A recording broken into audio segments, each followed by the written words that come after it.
नमस्कार, झारखंड समाचार में आप सबका का स्वागत है। आइए जानते हैं सुबह से लेकर शाम तक की तमाम बड़ी खबरों को। इससे पहले चैनल को सब्सक्राइब नहीं किया है तो प्लीज चैनल को सब्सक्राइब कर बेल आइकन को प्रेस कर दीजिए ताकि खबरों का अपडेट आपको मिलता रहे। ईडी के शिकंजे में कांग्रेस के तीनों निलंबित विधायक। कैश कांड में लगा है ये आरोप। झारखंड सरकार गिराने की साजिश से जुड़े कैश कांड में कांग्रेस के तीनों निलंबित विधायकों इरफान अंसारी, रईस गच्छप और नमन बेक्सल कोंगाड़ी को मुश्किलें बढ़ सकती है। ईडी ने इस मामले में तीनों निलंबित विधायकों को समन भेजा है। इरफान अंसारी को 13, रईस गच्छप को 16 और नमन बेक्सल कोंगाड़ी को 17 जनवरी को ईडी ने बुलाया है। ईडी ने इस मामले में तीनों को मनी लॉन्ड्रिंग का आरोपी बनाया है। कैश कांड से जुड़े मनी लॉन्ड्रिंग के मामले में बेरमो विधायक अनूप सिंह उर्फ कुमार जयमंगल का बयान ईडी 24 दिसंबर को दर्ज कर चुकी है। उस समय अनूप सिंह से तकरीबन 10 घंटे तक पूछताछ हुई थी। अब विधायकों के बयान से अनूप सिंह के बयान का मिलान होगा, जिसके बाद आरोपियों पर शिकंजा कर सकता है। बता दें कि पिछले साल 30 जुलाई को हावड़ा में इरफान अंसारी, रईस गच्छप व नमन बेक्सल कोंगाड़ी को पुलिस ने इस मामले में अनूप सिंह के बयान पर अरगोड़ा में एफआईआर दर्ज की गई थी, जिसके बाद तीनों विधायकों को बंगाल पुलिस ने जेल भेज दिया था। इसके बाद कोलकाता सीआईडी मामले में जांच कर रही थी। अब ईडी की एंट्री से मामले में नया मोड़ आ गया है।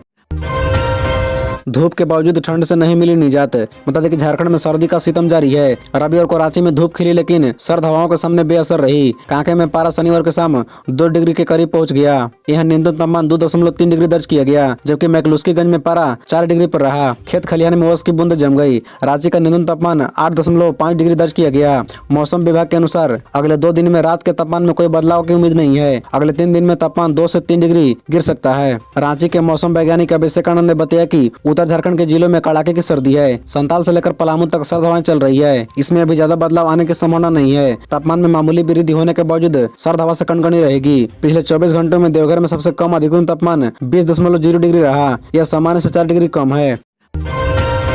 चाईबासा में इस चीज से बनी विशेष टोपी और हार पहनाकर किया गया अमित शाह का स्वागत। झारखंड के दौरे पर आए भारतीय जनता पार्टी के वरिष्ठ नेता और केंद्रीय गृह मंत्री अमित शाह का पारंपरिक अंदाज में स्वागत किया गया। चाईबासा का टाटा कॉलेज ग्राउंड में आयोजित विजय संकल्प महारैली में उन्हें एक विशेष प्रकार की प्राकृतिक टोपी पहनाई गई। विशेष प्रकार का हार भी पहनाया गया। श्री शाह को सोल और स्मृति चिन्ह के अलावा भी कई चीजें भेंट की गई, लेकिन जिस टोपी और माला से उनका स्वागत किया गया, टोपी और हार झारखंड में पाए जाने वाले विशेष पत्ते से बने थे। जिस पत्ते से इस टोपी और हार का निर्माण किया गया था उसे पश्चिमी सिंहभूम में सियाली कहा जाता है। इस टोपी को सियाली पत्ता की टोपी और सियाली पत्ता का हार कहते हैं। टाटा कॉलेज ग्राउंड में आयोजित विजय संकल्प महारैली के लिए चाईबासा पहुंचे भाजपा के सबसे बड़े नेताओं में शुमार अमित शाह का विशेष स्वागत किया गया। मंच पर आते ही उन्हें सियाली पत्ता की टोपी और इसी पत्ते से बना हार पहनाया गया। जनप्रतिनिधि ने निगम के खिलाफ खोला मोर्चा। नगर आयुक्त मनमानी कर बोर्ड की बैठक नहीं बुला रहे हैं। ठेकेदारों व जोंटा कंपनी को लाभ पहुंचाने में जुटे अफसर। बता दें कि रांची नगर निगम के अफसरों ने चुने हुए जनप्रतिनिधियों को तवज्जो देना बंद कर दिया है। अभी नगर निगम चुनाव की घोषणा नहीं हुई है, लेकिन पार्षदों सहित मेयर डिप्टी मेयर की बातों को नहीं सुना जा रहा है। लंबे समय से निगम बोर्ड की बैठक नहीं बुलाई गई है। इससे नाराज जनप्रतिनिधि ने निगम अफसरों के खिलाफ मोर्चा खोल दिया। शनिवार को डिप्टी मेयर सहित पार्षदों ने संयुक्त रूप से पत्रकारों से बातचीत करते हुए अफसरों पर मनमाने ढंग से योजनाओं के क्रियान्वयन का आरोप लगाया। डिप्टी मेयर ने कहा कि नगर आयुक्त को जनप्रतिनिधियों और शहर की जनता से कोई सरोकार नहीं है। कई बार पत्राचार के बाद भी निगम बोर्ड की बैठक नहीं बुलाई जा रही है। इंजीनियरिंग सेक्शन के पदाधिकारी ठेकेदारों के फायदे के लिए योजना बना रहे हैं। जनप्रतिनिधियों द्वारा अनुशंसा की गई योजनाओं का टेंडर नहीं किया जा रहा है।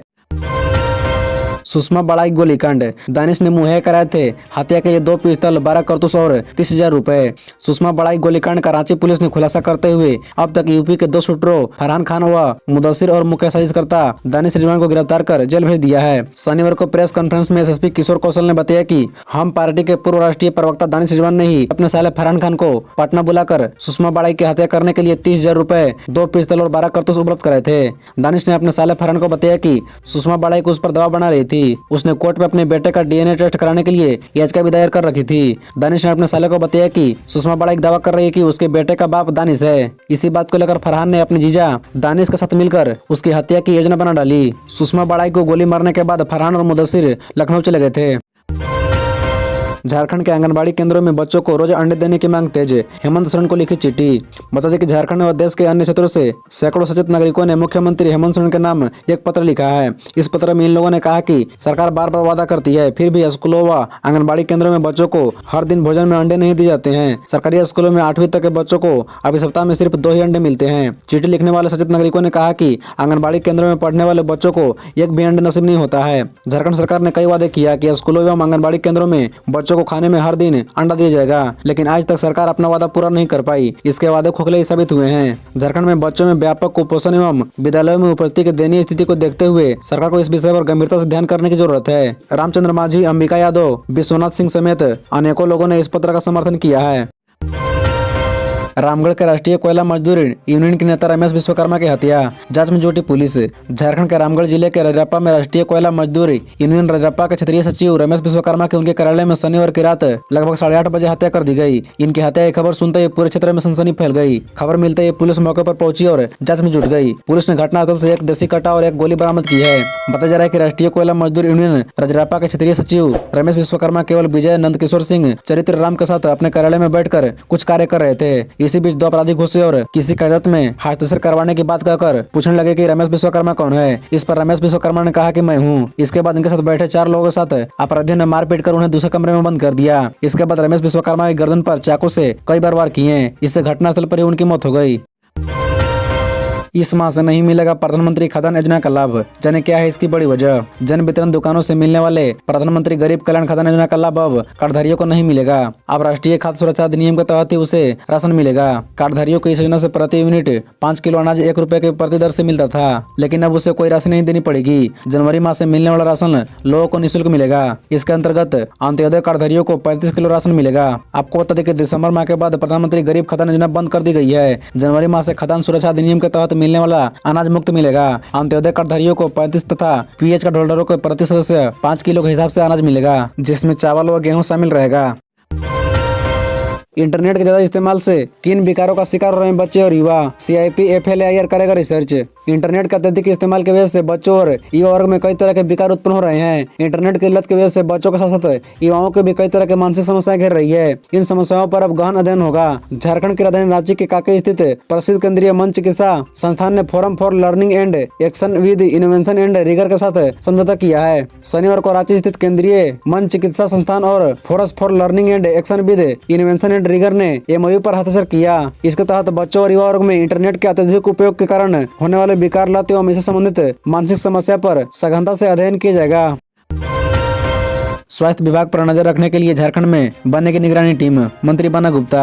दरअसल आपको बता दें कि पश्चिमी Singhbhum chamber of commerce and industries की ओर से आयोजित संवाद कार्यक्रम को संबोधित करते हुए राज्य के स्वास्थ्य मंत्री बन्ना गुप्ता ने कहा कि राज्य के विकास का कार्य रुकने वाला नहीं है। मुझे समस्या के अनुसार समाधान ढूंढना आता है। उन्होंने कहा कि स्वास्थ्य व्यवस्थाओं की निगरानी के लिए पूरे राज्य में निगरानी टीम बनेगी। वहीं उन्होंने कहा कि कोविड से लड़ने के लिए झारखंड तैयार है। कहा कि उन्हें 260 बेड सुरक्षित है। इस मौके पर चैम्बर के अध्यक्ष विजय आनंद मुनका ने उन्हें व्यापारियों की समस्याओं से संबंधित एक सूची सौंपी, जिसमें प्रमुख मांगों पर मंत्री ने मुख्यमंत्री से बात कर निदान करने का आश्वासन दिया। उन्होंने कहा कि जमशेदपुर में एयरपोर्ट के मुद्दे पर सांसद विद्युतरण महतो ने भी उनसे बात की है। इस मामले में जो भी अड़चने आ रही है उसे तत्काल दूर करने की दिशा में सरकार के स्तर पर प्रयास किया जाएगा। साथ ही व्यापारियों ने बताया कि वर्ष 2016 से शहर में टाटा लीज एरिया में रजिस्ट्री बंद है, जिससे सरकार को राजस्व का भी नुकसान हो रहा है। इस मौके पर उन्होंने भू राजस्व से बात कर रास्ता निकालने का आश्वासन दिया। हेमंत सोरेन ने आदिवासियों का वोट लेकर उन्हें ठगा, करना होगा सदस्य बेदखल, अमित शाह। दरअसल केंद्रीय गृह मंत्री अमित शाह ने शनिवार को चाईबासा के टाटा कॉलेज मैदान में 2024 लोकसभा चुनाव का संक्रांत करते हुए हेमंत सोरेन सरकार के भ्रष्टाचार पर हमला बोला। उन्होंने भाजपा कार्यकर्ताओं को संकल्प दिलाया कि इस भ्रष्ट सरकार को आगामी चुनाव में सत्ता से बेदखल करेंगे। श्री शाह ने कहा कि हेमंत सोरेन सरकार को 2024 के लोकसभा चुनाव में ही परिवर्तन के संकेत मिल जाएंगे। शनिवार को चाईबासा मैदान के विजय संकल्प महारैली को संबोधित कर श्री शाह ने हेमंत सरकार की खाद्यान्न आधारित असहनी नीति पर निशाना साधते हुए कहा कि हेमंत सरकार ने रोजगार के नाम पर युवाओं को धोखा दिया है, खाद्यान्न नीति के नाम पर आदिवासी समाज को धोखा दिया, शिक्षा के नाम पर नौनिहालों को धोखा दिया। उन्होंने कहा कि चाईबासा क्षेत्र की बंदोबस्ती 1964 में हुई। अब यह कह रहे हैं कि 1932 के खाद्यान्न के आधार पर ही नौकरी देंगे, तो क्या चाईबासा वालों को नौकरी मिलेगी? इससे पूर्व जैसे ही अमित शाह मंच पर पहुंचे, भीड़ ने उनका स्वागत श्री राम के नारे के साथ किया। रामगढ़ विधानसभा उपचुनाव, हेमंत सोरेन व लिफाफा पर क्या बोले बीजेपी नेता बाबूलाल मरांडी।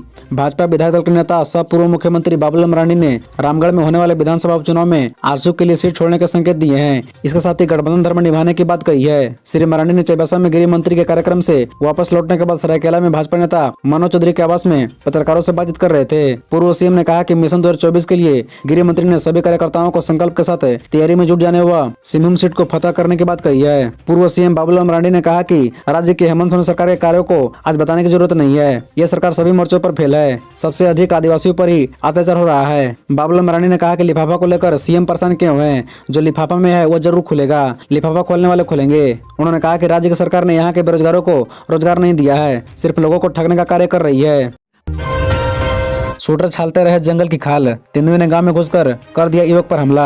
गढ़वा और लातेहार में 4 लोगों की जान ले चुके आदमखोर तेंदुए की तलाश में हैदराबाद से आए शूटर शफकत अली खान की टीम 3 दिनों से जुटी हुई है। शनिवार को भी टीम जंगल में तेंदुए की तलाश करती रही। इसी बीच तेंदुए ने रामकांडा थाना क्षेत्र के झगवाही टोला में एक युवक पर हमला कर दिया। युवक इस हमले में बाल बाल बचा। तेंदुए के हमले की यह घटना 8 बजे रात की है। गाँव वालों के अनुसार 30 वर्षीय युवक दिलावर सिंह किसी काम से अपने घर से बाहर निकला था। इसी बीच तेंदुए ने उस पर झपटा मारकर हमला कर दिया। आसपास हो रहे तेंदुए के हमले से पहले से सदर के दिलावर अंसारी ने डंडा उठाया और चिल्लाने लगा।